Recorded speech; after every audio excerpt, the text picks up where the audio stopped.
नमस्कार सभी साथियों को, आप सभी का स्वागत है इस वीडियो के अंदर। पिछली वीडियो का अंत हमने कुछ प्रश्नों के साथ किया था। अभी इस वीडियो की शुरुआत हम उस प्रश्नों के उत्तर के साथ करेंगे। हमने प्रथम अध्याय में जहाँ पे धृतराष्ट्र कहते हैं धर्मक्षेत्रे कुरुक्षेत्रे संवेता युयुत्सवा मामका पांडवश्चैव किम कुर्वत संजय। तो हमें पता है कि धृतराष्ट्र जन्म से ही नेत्रहीन है और इस वजह से वो ये प्रश्न कर रहे हैं, हे संजय, धर्म क्षेत्र कुरुक्षेत्र में एकत्र युद्ध की इच्छा वाले मेरे और पांडु के पुत्रों ने क्या किया। लेकिन यहाँ पे एक और प्रश्न ये उठता है कि संजय जो है और धृतराष्ट्र ये तो महल में है, तो जब महल में है तो ये प्रश्नों के उत्तर संजय कैसे दे पाएंगे।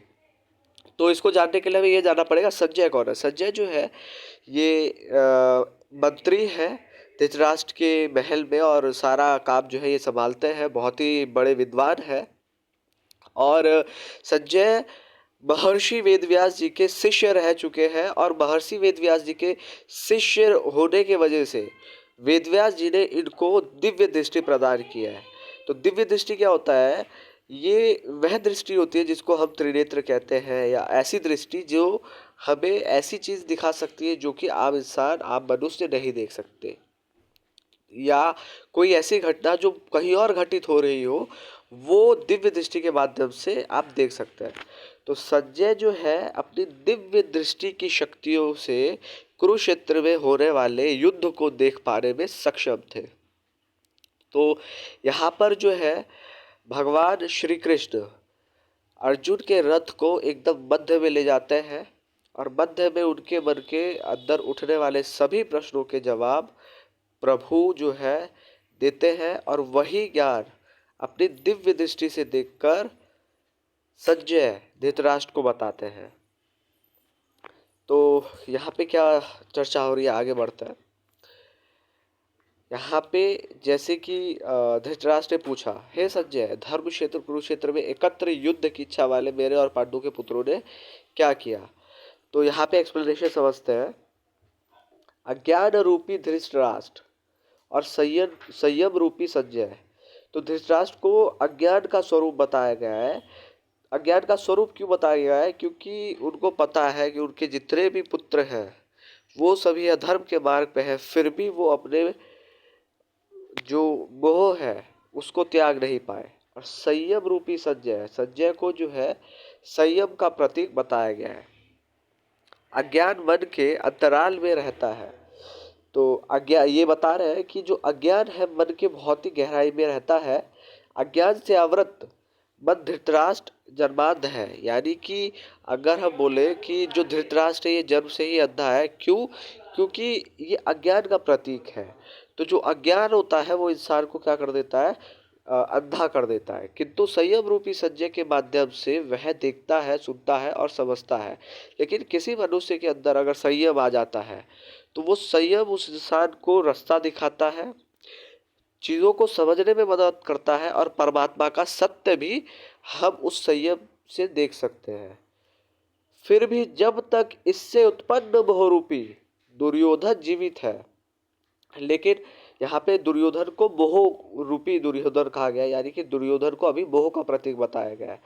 तो ये कहते हैं कि जब तक मोह होता है एक मनुष्य को, उसकी दृष्टि सदैव कौरवों पर रहती है। यानी कौरवों को विकारों का, यानी कि नेगेटिविटी का यहाँ पे मतलब बताया गया है। शरीर एक क्षेत्र है। अगर हम बात करें तो इस युद्ध को ना हम एक प्रतीक चिन्ह के ओर से समझते हैं। शरीर एक क्षेत्र है, यानी कि हम अपने शरीर को देखें तो ये एक पूरा ऐसा स्थान है जब हृदय देश में दैवी संपत्ति का बाहुल्य होता है। यानी कि हृदय, चेस्ट में, दिल में, यानी हमारे इमोशंस है, फीलिंग है, उसके अंदर दैवी संपत्ति का बाहुल्य होता है, यानी अच्छाइयाँ आती है। तो यह शरीर धर्म क्षेत्र बन जाता है। तो ये शरीर क्या होता है? ये धर्म का क्षेत्र बन जाता है। यानी कि ये जो पूरा शरीर एक स्थान है, धरती समझिए कुरुक्षेत्र है, जहाँ पर दैवी संपत्ति यानी कि आपकी पॉजिटिविटी आती है। तो ये क्षेत्र जो होता है, ये यानी कि हमारा जो शरीर है ये धर्म क्षेत्र बन जाता है, यानी धर्म करने का एक स्थान हो जाता है। और जब इसमें आसुरी संपत्ति का बाहुल्य होता है, यानी कि जब जब इसके अंदर नेगेटिविटी आती है, गलत कर्म, गलत भाव आते हैं, तो यह शरीर कुरुक्षेत्र बन जाता है। तो ये शरीर कुरुक्षेत्र बन जाता है। यहाँ पे बहुत युद्ध शुरू हो जाते हैं, लोग बहुत मरते हैं। लोगों का अर्थ ये नहीं है कि हमारे शरीर में लोग मर रहे हैं। लोगों का अर्थ ये है कि हमारे शरीर में गलत भावनाएं होती है जो कि हमारे अच्छी चीज़ों को ख़त्म करती है। कुरु अर्थात करो। तो यहाँ पे सांकेतिक माध्यम से चीज़ों को समझाने का प्रयास है। कुरु का अर्थ है करो, यानी कि करना। यह शब्द आदेशात्मक है, यानी कि यह शब्द आदेश करता है, बोलता है, बताता है, कमांड देता है। श्री कृष्ण कहते हैं प्रकृति से उत्पन्न तीनों गुणों द्वारा परवश होकर मनुष्य कर्म करता है। तो श्री कृष्ण कहते हैं कि जो मनुष्य होते हैं वो तीन गुणों के माध्यम से अपने कर्म करते हैं। अगर मैं गुणों की बात करूं तो पहला गुण है आपका सतोगुण, दूसरा है रजोगुण, तीसरा है तमोगुण। तो ये तीन गुण इंसान के कर्म को निर्धारित करते हैं। सतोगुण अच्छाई करना, ठीक है, कोई वेद पाठ पूजा पाठ करना, धर्म की बातें करना, सतोगुण। रजोगुण यानी कि लीडरशिप जिसके अंदर हो, जो कि राज्य करना चाहता हो, सामने वाले के ऊपर कंपटीशन करना, लड़ना झगड़ना। तमोगुण यानी कि ऐसा भाव जिसमें आपको सामने वाले की अच्छाई पसंद नहीं आती। तो ये तीन गुण होता है और ये तीन गुणों के हिसाब से इंसान अपना कर्म करता है। वह क्षणमात्र भी कर्म किए बिना नहीं रह सकता। तो ऊपर कुरु का अर्थ बताया गया तो यही बताता है कि जिनके ये तीनों गुण ही ऐसे वो है जिसके वजह से इंसान अपना कर्म करता रहता है। अगर कोई सतोगुणी है तो वो अपना पूजा पाठ करता रहेगा, अपना ध्यान जो भी करना होता है वो करता रहेगा। रजोगुण है वो उस चीज़ों में लगा रहेगा, तमोगुणी है वो उस चीज़ों में लगा रहेगा। गुण उससे करा लेता है, यानी कि जो भी कार्य है, अगर आप स्थिर बैठ रहे हैं तो आपका मन उसी चीज़ों पे लगेगा। वो जो गुण है वो गुण आपसे कोई ना कोई कार्य करवाता ही रहेगा। सो जाने पे भी कर्म बंद नहीं होता। आप सोए हुए हैं फिर भी आपका दिमाग चल रहा है, ये दिमाग जो चल रहा है ये भी कर्म है, ये भी कर्म होता ही रहेगा। और ये कर्म कौन करवाता है? ये तीन गुण है जो कि ये कर्म आपसे करवाते हैं। वह भी स्वस्थ शरीर की आवश्यकता खुराक मात्र है। तीनों गुण मनुष्य को देवता से कीट पर्यंत शरीरों में ही बांधते हैं।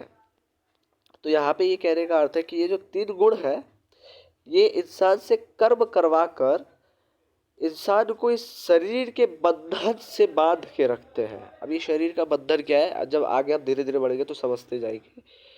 जब तक प्रकृति और प्रकृति से उत्पन्न गुण जीवित है, जो प्रकृति है गुण को ही हम प्रकृति मानते हैं। तो ये जो गुण है यही प्रकृति का स्वरूप है और ये जो प्रकृति है ये हमारे मन के अंदर गुणों को जीवित रखती है। तब तक कुरु लगा रहेगा, यानी कि जब तक ये प्रकृति है, हमारा प्रकृति, अगर मैं कहूँ कि मेरा क्या प्रकृति है, मेरा कर्म कैसा, विचार कैसे, भाव कैसे, ये मेरा प्रकृति है। और ये प्रकृति कहाँ से आई है? ये प्रकृति गुणों से उत्पन्न होती है। तो जैसा मेरा प्रकृति है, जैसा मेरा गुण है, वो मुझे सदैव कुरु लगा रहेगा, यानी कि कर्म के अंदर लगा के रहेगा, वो मेरे को कर्मों में बांध के रहेगा। अतः जन्म मृत्यु वाला क्षेत्र, जो भी जन्म मृत्यु वाला क्षेत्र है, विकारों वाला क्षेत्र कुरुक्षेत्र है, और परम धर्म परमात्मा में प्रवेश दिलाने वाला पुण्यमयी प्रवृत्तियां पांडवों का क्षेत्र धर्म क्षेत्र है। तो पांडवों को यहाँ पे धर्म का क्षेत्र माना गया है। और जो कुरुक्षेत्र है जहाँ पे युद्ध हो रहा है, कुरु मतलब करना, कर्म करना, जहाँ पे आपको कर्म करते ही रहना पड़ेगा। आप ये शरीर छोड़ेंगे, अगला जन्म फिर लेंगे, फिर आपको कर्म करना पड़ेगा, फिर आप अगला जन्म लेंगे, फिर कर्म करना पड़ेगा। उस कुरुक्षेत्र में पांडव जो है वो धर्म क्षेत्र के रूप में उपस्थित है। पुरातत्वविद पंजाब में काशी प्रयाग के मध्य तथा अनेकानेक स्थलों पर कुरुक्षेत्र की शोध में लगे हैं। तो ये कह रहे हैं कि जो कुरुक्षेत्र की रिसर्च हो रही है, जो कि आजकल साइंटिस्ट लोग रिसर्च कर रहे हैं, वो फिजिकली कुरुक्षेत्र को ढूंढ रहे हैं, फिजिकली चीज़ों को ढूंढने का प्रयास कर रहे हैं। किंतु गीताकार ने स्वयं बताया, यानी कि जो गीताकार है, जिनके मुख से गीता निकली है, यानी कि स्वयं कृष्ण भगवान जो ईश्वर है, वो अपने मुख से बताते हैं कि जिस क्षेत्र में यह युद्ध हुआ, यानी जहाँ पे ये युद्ध हुआ है, वह कहाँ है। तो इसके बारे में वर्णन है। वो कहते हैं इदम शरीरम कौन्तेय क्षेत्रमित्य भिधीयते।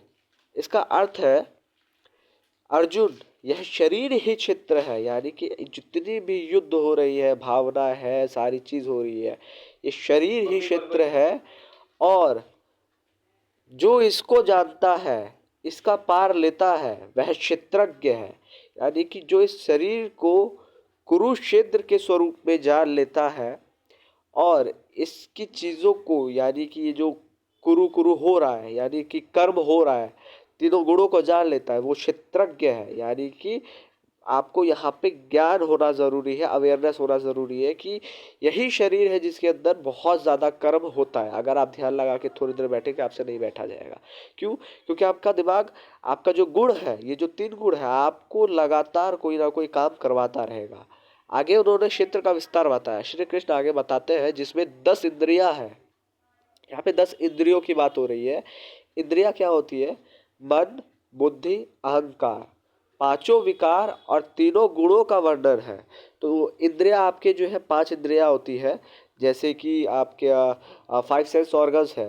तो ये पांचों सेंस ऑर्गन्स, जैसे आपके नोज है, अच्छी खुशबू इससे आती है, सूंघने को अच्छी खुशबू आपको चाहिए, टेस्ट, जीभ। तो ये साचे ये क्या है? पांचों इंद्रियां है जो कि अपने भोग को चाहती है। आप चाहते हैं कि अच्छा कपड़ा आप पहने, आपकी स्किन चाहती है, ठीक है। आप चाहते हैं कि आपका जो जीवा है, टेस्ट अच्छा है इसको, आपके नाक, उसमें खुशबू अच्छी आनी चाहिए, आंखों से अच्छी चीज़ें दिखनी चाहिए। तो ये कानों में आपकी अच्छी चीज़ें आपको सुनाई दे, जैसे कि गाना हो गया, म्यूजिक की सारी चीज़ें हो गई। तो ये इंद्रियां है। उसी के साथ मन, बुद्धि, अहंकार और पांचों विकार और तीनों गुणों का वर्णन है। तो ये सारे गुणों का यहाँ पे वर्णन होता है। शरीर ही क्षेत्र है, एक अखाड़ा है। तो अभी जो वर्णन हुआ था कि शरीर ही वो स्थान है, एक अखाड़ा है, जहाँ पे युद्ध कहिए आप या कर्म, वो चलता रहता है। इसमें लड़ने वाली प्रवृत्तियां 2 है। 2 तरह की प्रवृत्तियां इसके अंदर लड़ती रहती है। पहला प्रवृत्ति है दैवी संपद और दूसरा है आसुरी संपद। तो दैवी संपद जहाँ पे कृष्ण है, कृष्ण किनके साथ है? पांडवों के साथ। आसुरी संपद कौन है? कौरव, यानी कि कौरव है वहाँ पे। और ये कहीं बाहर का वर्णन नहीं हो रहा, हमारे शरीर का वर्णन हो रहा है कि शरीर में ही एक क्षेत्र ऐसा है जहाँ पे दैवी संपद है, यानी अच्छाइयाँ है। वही दूसरी चीज है आसुरी संपद, जहाँ पे बुराइयाँ है, बुराइयाँ। तो वही शरीर के अंदर दोनों में युद्ध होता रहता है। पांडु की संतान और धृतराष्ट्र की संतान, सजात्य और विजात्य प्रवृत्तियां, यानी कि दोनों के मध्य युद्ध होता रहता है। अनुभवी महापुरुष की शरण जाने पर इन दोनों प्रवृत्तियों में संघर्ष का सूत्रपात होता है। ये क्षेत्र क्षेत्रज्ञ का संघर्ष है और यही वास्तविक युद्ध है। यानी कि शरीर आपका है, आप आत्मा है। सत्य क्या है? आप आत्मा। तो ये शरीर आपका है, इसी शरीर में युद्ध हो रहा है, यानी ये क्षेत्र आपका है और क्षेत्रज्ञ आपकी आत्मा है। इन्हीं के अंदर युद्ध हो रहा है, संघर्ष हो रहा है। जो क्षेत्रज्ञ अपने क्षेत्र को समझ जाता है, वास्तविकता जान जाता है, वो अपने इस मार्ग पर, धर्म मार्ग पर चल पड़ता है और वो बहुत सारी चीज़ें जान जाता है। विश्व युद्धों से इतिहास भरा पड़ा है। जितने भी विश्व युद्ध हुए हैं उसमें बहुत सारे इतिहास है, किंतु उसमें जीतने वाले को भी शाश्वत विजय नहीं मिलती। कोई जीत गया तो ऐसा नहीं है कि वो शाश्वत है, एकदम कॉन्टिन्यूअस है, कांस्टेंट है, ठीक है, कि जीत गया तो सदैव के लिए वो जीता ही होगा। ये तो आपसी बदले हैं। मतलब कि मान लीजिए कि आज कोई जीत गया, ठीक है, तो उन्होंने क्या किया? अपने दुश्मन पैदा कर लिए। तो उनके जो दुश्मन है वो क्या करते हैं कि इंतज़ार करते हैं कि मैं अ, उस लायक हो जाऊं या मेरे पास वैसा कुछ हो जाए तो मैं फिर लड़ूंगा। तो ये चीज़ें होती है। कोई भी युद्ध शाश्वत नहीं है कि एक बार हुआ और ख़त्म। प्रकृति का सर्वथा समन करके प्रकृति से परे की सत्ता का दिग्दर्शन करना और उसमें प्रवेश पाना ही वास्तविक विजय है। तो प्रकृति का दर्शन करना और उसमें प्रवेश पाने का अर्थ है कि जो हमारे गुण है, हमारे जो गुण है, ये प्रकृति से उत्पन्न है। जब हम अपनी प्रकृति को समझ जाते हैं, अगर मेरी प्रवृत्ति तामसिक है, मैं अपने प्रवृत्ति को समझ गया कि मुझे सामने वाले की खुशी में जो है अच्छा नहीं फील होता, अच्छा एहसास नहीं होता, मुझे जो है उनकी अच्छाई नहीं लगती और ये बात मैं समझ गया तो मैं इस प्रकृति से मुक्त होने लायक हो सकता हूँ। अब मुझे कर्म करना पड़ेगा, मुझे समझना पड़ेगा और जैसे ही मैं इस प्रवृत्ति से बढ़ूंगा तो मैं तमोगुणी से रजोगुण की ओर बढ़ जाऊंगा। और वही इंसान जो रजोगुण में है, जो सिर्फ भोग चाहता है, वो अगर ये समझ गया कि भोगों से संसार नहीं कभी तृप्त होता तो वो जो है पहले तमोगुण से रजोगुण, रजोगुण से फिर सतोगुण की ओर बढ़ जाएगा। यही एक ऐसी विजय है जिसके पीछे हार नहीं है। जब आप अपने गुणों को, प्रकृति को समझ जाते हैं तो ये एक ऐसी विजय है कि जहाँ पे इंसान कुछ हारता नहीं है। यही मुक्ति है जिसके पीछे जन्म मृत्यु का बंधन नहीं है और यही एक माध्यम है जिसके माध्यम से इंसान मोक्ष प्राप्त होता है। इस प्रकार अज्ञान से आच्छादित प्रत्येक मन संयम के द्वारा जानता है कि क्षेत्र क्षेत्रज्ञ के युद्ध में क्या हुआ।